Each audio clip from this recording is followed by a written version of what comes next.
Let me flat out point it out now. That is not racism, dog. I'm telling you, dog. That isn't racism.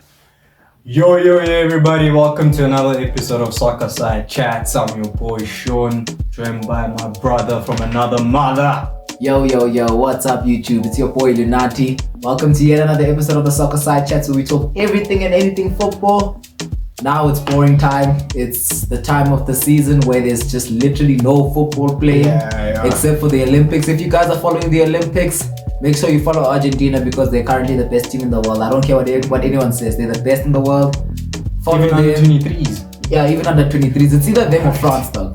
Like, let's not even fight because even is best, but basically, that's that. We also want to give a quick shout out to the current European champions in international competition. Congratulations to Spain. Just a round of applause for them. Yeah.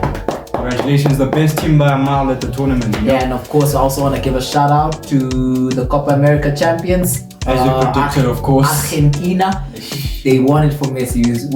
I think we've all seen how sad he was, the ankle injury. How the team literally just, took it upon themselves to just, win it for him. Yeah, no, basically, bro. So, happy for those two nations. I'm not happy that Spain won, obviously, because... basically the both of us, because we're championing England. Exactly, so that's why we didn't release the video. Apologies for that. But you guys will be strong. You guys are warriors. You'll be strong, guys.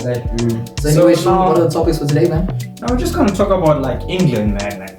This golden generation that have Southgate, coming to an end, as we both know. Yeah.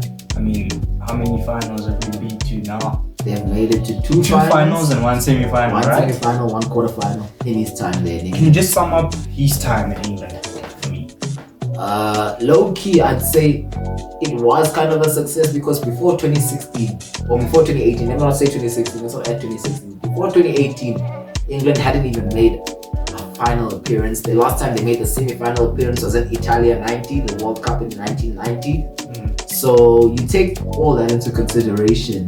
What England have achieved under Southgate has almost been like a step in the right direction for them as a nation in terms of okay guys, now we need to be serious, now we need to be competitive.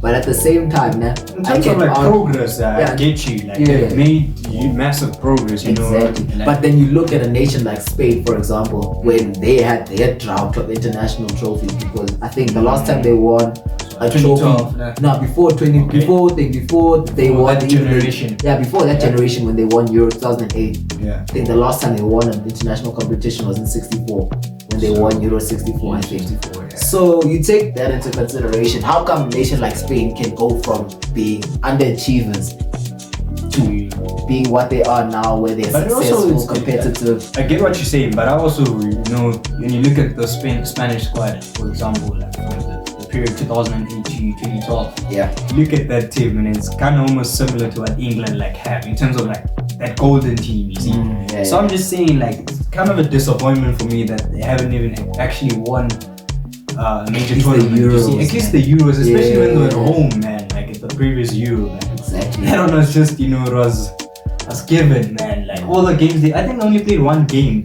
Where they played Wembley. I think they went to Italy in that one. You see, so I think it was a massive disappointment for them not to win it. But I just think that in terms of progress, in terms of where he has left them, I think it's a great spot.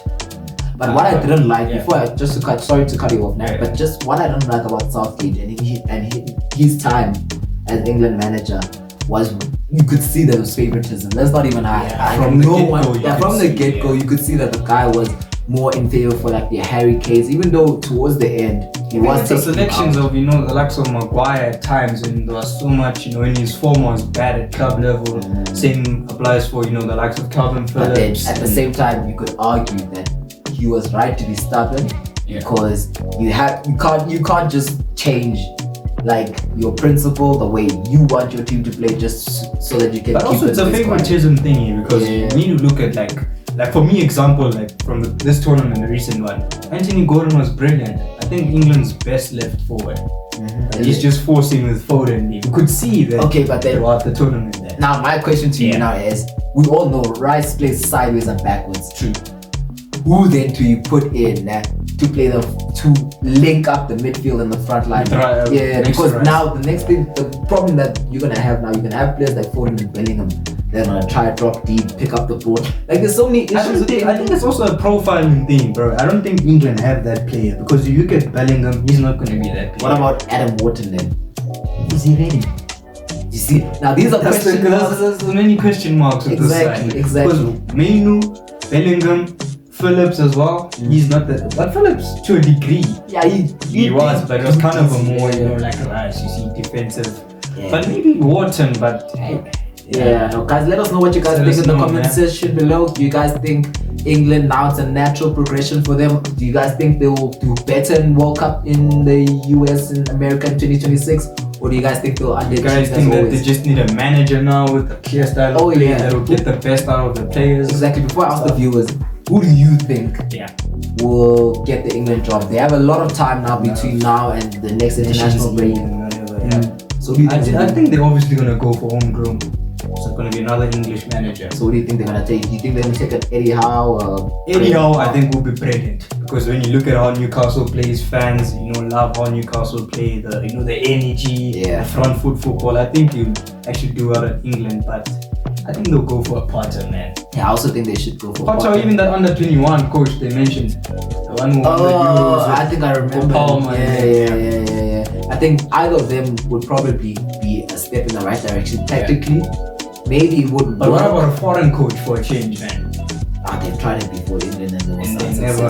So you're telling me if they tried with the Jurgen Klopp, for example? I don't know how it would work. Pochettino, Pochettino for me, actually, I think that's the best candidate. You think that's the best? I think Pochettino is the best candidate. I personally don't know who the best is. There's no clear. That's the thing. There isn't any clear. And I think the beauty about international maybe football. Pep, but also he's never gonna. But this is the thing about international football. You now have time before the next batch of matches in international football to now worry about who's gonna be leading these groups of players, who's gonna make the selection, and how they're gonna play. So guys, let us know in the comment section below, who do you guys think will become England manager? Do you guys think it'll be Pochettino? Do you guys think it'll be Graham Potter? Sean, next topic, what are we talking about now? I don't know if you've seen the latest news, the news of the racism circulating around Enzo Fernandez, the Chelsea French player. I was kind of hoping you weren't gonna bring it up, man. What are your thoughts on that, actually, as a Chelsea fan? Seeing how things broke up, especially in that first day. Yeah. You see, Well, me personally, let me flat out point it out, man. That is not racism, dog. Yeah, I'm telling you, dog. That isn't racism. Racism is someone that's telling you, hey, bro, you're black. Something that's so I don't know. Yeah, it's like direct. It's a direct violation it's a direct bias towards you because of the color of your skin. That one, dog, is just basically. It's like they're basically having fun. It's like banter. It's like they're making fun, but not actually. It's not racism at the same time. Because you listen to the words now.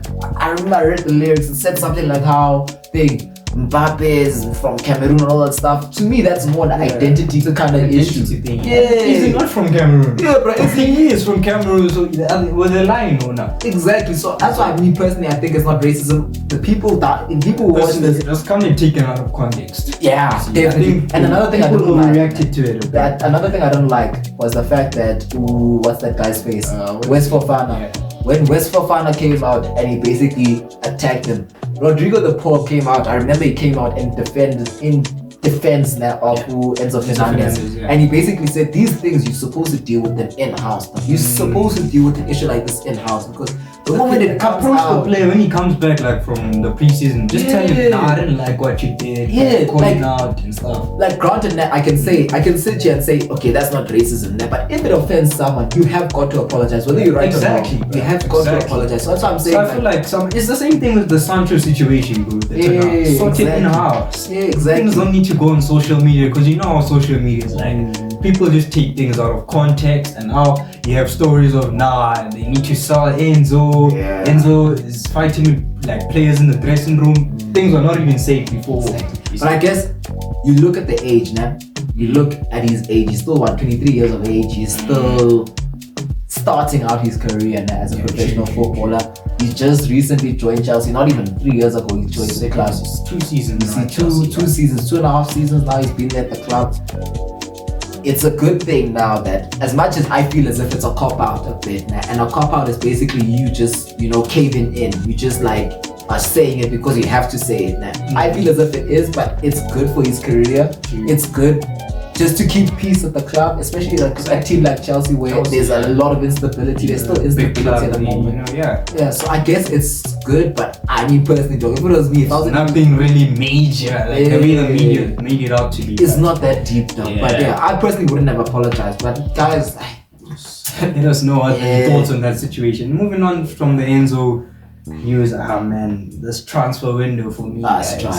I don't know, dog. Like, maybe I'm not enjoying football the same way anymore, dog. But it's just dry. The transfer window, nah. Yeah, it's just dry. Like, okay, I get the Euros. Okay, we're in the way, yeah. But the Euros are done now, dog. It's nothing. They're going pre-season, so when are you gonna sign the players like other clubs? Like some clubs have restarted their pre-season tours. Yeah, Man City I think played yesterday. Yeah, I think they lost to Celtic. Yeah, but they played. The point is they play now. You understand with the club like Man City not really making like those major signings. I think they made one. Yeah, but they're losing players low key. Like you look at the players now that are in the squad. Some of them are moving on. Some of them are. People are saying that Savinho is the replacement for Mahrez.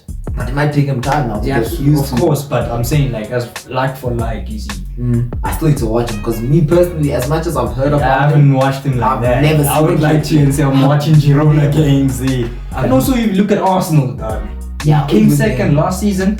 Need to strengthen to like get closer to Man City. And they only really linked with Calafiori. And they've taken like 4 weeks to agree like a fee with Bologna. So I don't know why clubs are so cool. Liverpool with the new manager as well. It's so they haven't signed anyone. Chelsea, I think they've signed a few players, but I feel like those signings weren't major signings. Estavio is a very that one interesting signing. I feel like also even with like a signing like Kieran Dewsbury, that low key, as much as it's not a noisy signing, it's not a household. It's a profile kind of like a player that suits. Yeah, it suits Maresca. It suits how he wants to play. Maresca he understands also the style, so it's not gonna really take him time. Exactly, and also he can then help that squad just transition and understand better as well from a player's perspective. So. That's why I feel like that's a smart signing as well. It's not the loudest signing. I'm happy this time around that Chelsea aren't signing. It was a hijack because he was close to joining Brighton. We do that with every club now. Even to Liverpool with Caicedo last season we did. No, for me personally, I know I'm being biased and stuff, but I actually think that my team is back, bro. Now listen to my argument. Talk, dog. Tell us why you think your team is back. Look at the signings we've made so far. I know it's still early. We only made 2 signings and sold like 3 players, but the Euro signing was the one that shocked me, bro. Yeah, because he's an exciting prospect. An exciting player, and also because teams like Real Madrid and I think Liverpool came out because they knew that. But I feel like Madrid. Those sort of signings are like, they give me hope that we beat Madrid. I know we overpaid.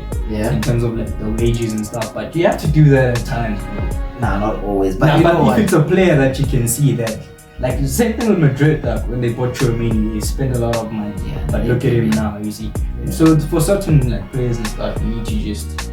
I just think that you see with the signing of Euro, Xerxes as well. Yeah, that's actually low-key a smart signing. It's a smart signing, bro. Yeah, I like the. All for under what? I think for 90 million for both. Yeah, which isn't bad, especially when you consider Premier League tax that's out there now. The Premier League clubs are making a lot more money compared to other leagues in the world. Albeit we can sit here argue which league is the best league in the world. Exactly. Is it Premier League? Is it La Liga? Let me tell you, bro. If we're under the old regime, bro, under Merton, I'm telling you, we would have overspent on Jared Brandwaite. Yeah, I'm actually glad we backed away from that deal because in the past, United, they'll cave in, Everton are demanding. They look like they have a spine now. The board looks like they have a spine. They have a spine now. So now we just need to get in, Ugarte or whoever. You're still linked with the left, you're still linked. A few outgoings. For me, I'd like to see a few players go now. I think the likes of Maguire. Players that have been at the club and it hasn't really worked out. I hear you. But a club that has actually impressed me, nah? Mine's your Man United. That's why Aston Villa. Yeah, you see now you're putting words into my mouth, but I agree. Aston Villa. My argument for me, I need to ask you this now. With Aston Villa, they sold their best player, nah? That was by far the best player last year. I'm not arguing. You don't even argue with me. I wanted to argue, but I'm not. They brought in a decent replacement, Onana, but he's not Douglas Luiz. Thing is, Amadou Onana, he's more of a destroyer than he is a progressive. That's what I'm saying. And for the way Aston Villa were playing last season, Douglas Luiz is one of those unique players that can do both. I wonder, when you deep in that, this Yeah. guy came from City, dog. How did City find this guy, dog? City, they just all the stars they find. Frank Pong was also from City. Though. Yeah, I also remember Yeah. that one. So we like even Sancho from City. Sancho from City. Quality players. Yeah, exactly, bro. Yeah, no, but I mean like yeah. When you can sign him, man.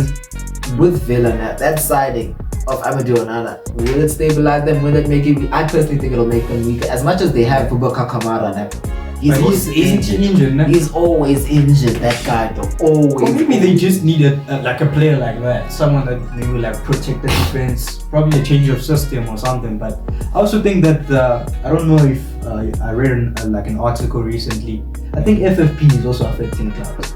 Yeah, big time, because now with the new rules, clubs are going into it. They're like, okay, should we spend? Should we not spend? Okay, if we spend this much, then we need to even worry with about like selling. when they negotiate with clubs now, clubs are not really paying fees directly. You see, like with the Xerxes deal, we didn't pay the release clause.